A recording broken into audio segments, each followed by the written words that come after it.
To hit Larson on the outside. Ball trying to get around Fontecchio, splits defenders and gets it. Blocked by Fontecchio. Miami is running. Larson on a bounce. Back for Larson, and he lays it in. Jaquez with a heads-up play. Ball by himself for the throwdown. And Bam Adebayo is down.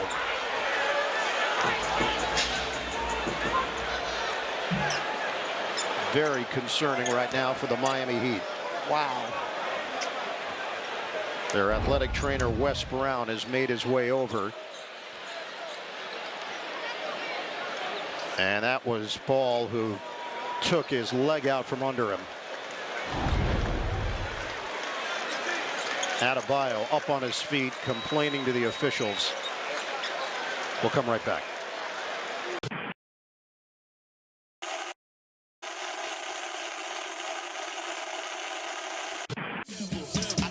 Take game over, eating everything, no leftovers. I pulled up with all my soldiers. Boss says one word is over. In my hood, they treat me like Hover. Pressure, I apply pressure. Pressure, I apply pressure. Pressure, I apply pressure. I'm at they throw sign letting off. 100 car, I'm about to let it off.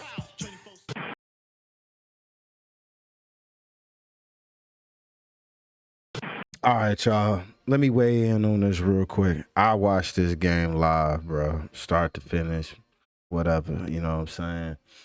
And I had a lot of discussions with people that, you know basketball, talk basketball. You know, we all talk that talk, you know. Watched a lot of the analysts, former players, different podcasts that was on it. Should he been rejected from the game, LaMelo, stuff like that. And I say, in my opinion, real time is going to be kind of hard. And it was like, why did they stop it? You know what I'm saying? Play was still going on, stuff like that. Was it dirty? Melo doesn't have a track record of being a dirty player. But there's clips out there. I put it on this one too as well. After this, my rant, he done this before. You know, he done this before. You know, same player too on top of that. You know what I'm saying? This crazy thing about it. The Heat fans immediately went into their archives and found a situation of this last season, at the beginning of last season, where LaMelo Ball did a very similar play to Bam Adebayo, where he felt like he had gotten fouled and basically tripped him as Bam was coming up the floor. That's number one. Number two, and here's the play right here. This happened last year. So anyway, number two, the only play that I can think of, and I'm not trying to say I'm the arbiter of all memory here, this play right there, the only play that I can think of that is similar to this comes from the playoffs 2 years ago. And that was... I felt like at that point when they called the timeout, they should have reviewed it. They should have seen something about it. Maybe gave him a flagrant one. Because like I said, as you going through the motion, you watch it real time, it didn't look that bad.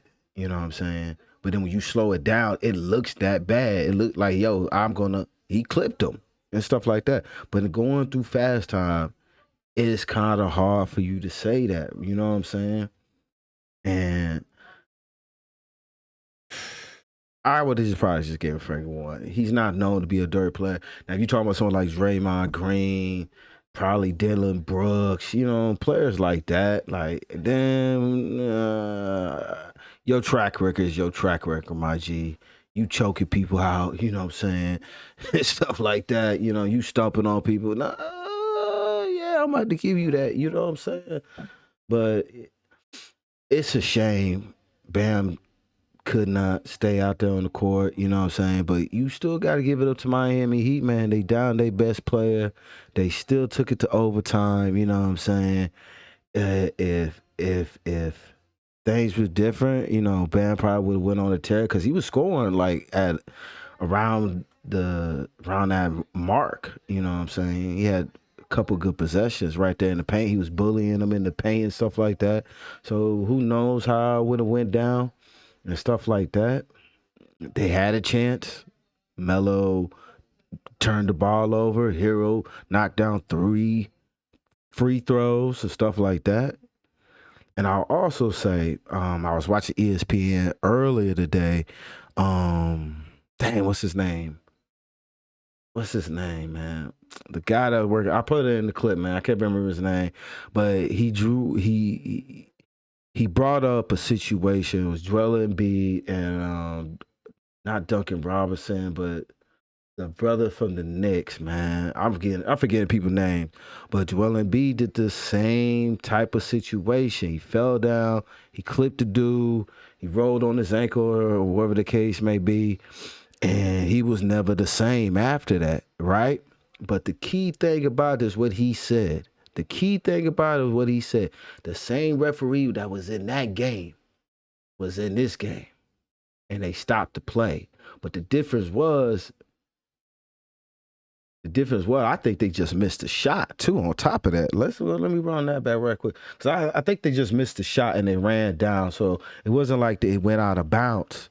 They scored and they inbound the ball. I think it just went out and they kept going. Let's go back real quick. Blocked by Fontecchio. Ball trying to get around Fontecchio, splits defenders and gets it. Blocked by Fontecchio. See, that's what I was talking about. It was blocked. So the play was still going on, right? Yeah, he was there. You see the referee there. Look. Ball trying to get around Fontecchio, splits defenders and gets Look at it. He see him. He's right there. He's right there. So he did see. Larson on a bounce. Back for Larson, and he lays it in. Jaquez with a heads-up play. Ball by himself. Let's go back one more time. Look at it. Look at it. Ball See the referee in the corner. Fontecchio splits defenders and gets it. Boom. Fontecchio. Miami is running. Now he's looking at Bam right there. He's coming underneath the baseline. He's coming underneath the basket. Look at this. Ball trying to get around Fontecchio, splits defenders and gets it. Blocked by Fontecchio. Now the referee 15. Is that 15, 16? He's looking at Melo. He's looking at the play. Now he runs back down the court. Right? Where's the other referee? We got the other referee almost half court. We'll say left side. My left, your right, your left. My left, top, mid court. Ball trying to get around Fontecchio, splits defenders and. Now look at him right there. Look at him right there. Look at the other referee right there. Gets it blocked by Fontecchio. That was a hard fall too. On top of that. Now we talk about they couldn't see this real time. I call BS on that though, but you know what I'm saying? Ain't no way you're literally standing right there. I see why Eric Spoelstra was mad. You're literally standing right there. Like, that is pretty wicked, man. That is pretty wicked. That's pretty wicked. Yeah. Like I said, Fast Time. We watched this probably 3-4 times. I paused it and everything 3-4 times. You know what I'm saying? Then let's see if we see a clip where they fast forward it. See right here. Down. Watch this. From LaMelo Ball. So he was losing his balance, but then Ball grabbed at the bottom of his. That's in slow motion. From LaMelo Look at it. It looked bad. So he was losing motion. his balance, but then Ball grabbed at the bottom of his leg. I don't know, man. It looked bad, bro. Slow motion. You know what I'm saying? And like I just said, we slowed it out 3-4 times. We paused it about 5-6 times. Now you see the referee literally right by him. You see the other one, right side, baseline, down there. He's looking at the play.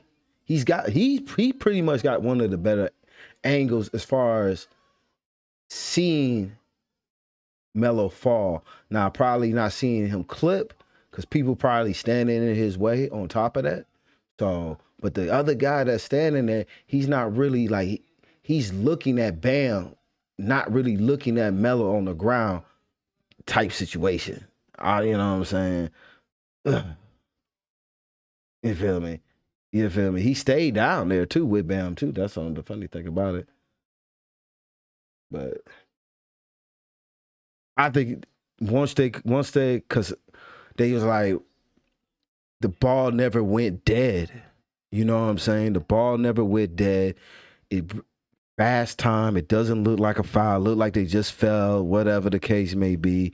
You know what I'm saying? If I guarantee you, if they probably like had scored, then they maybe would have called a timeout. You know what I'm saying? But the play kept on going on. Miami Heat got the block, ran down, scored. The Hornets came back up. Melo scored, then they called the timeout because they knows Bam wasn't getting up. Should he been rejected? No, I don't think. From that last angle, it looked intentional, but you're going through the motion. You're going through the motion. I don't think it was really intentional. You know what I'm saying? It looks intentional, definitely. But hey, let me know what y'all think down in the comments below. You know what I'm saying? What y'all think. A lot of people have been weighing in on this. You know what I'm saying? Like I said, all the former NBA players, NBA analysts, you know, all kinds of stuff. Like I said, I'll play them other 2 clips with this so you can definitely see what I'm talking about. You know what it is. It's your boy Smoothie Man Bruce, a.k.a. Smoothie Mayweather, the Paper Chase. Holla at your boy. When Joel Embiid sort of upended Mitchell Robinson in the playoff game, that series. Now, this play hurt Mitchell Robinson's foot, and he was never the same. That's beside the point for this discussion. The reason this is relevant was this play was called. They went to review, and they called this a flagrant 1. Not only was it called a flagrant 1, the same crew chief was in the game last night, Stephen A., Zach Zarba. So while I can't predict what Zach Zarba would have done if he went over to the screen, that was a flagrant 1. So I know the Heat fans this morning are screaming that he should have been ejected. And because Bam Adebayo was injured on the play that badly, they could have ejected him. Calling this a flagrant 2 would not have been egregious. And then you've got some people who are wondering if he's going to be suspended for Friday's game, which will be when the Hornets can play to get the number 8 seed. I do not think he will be suspended. However, I do expect the league to retroactively assess a flagrant, which I understand will not make the Heat fans any happier.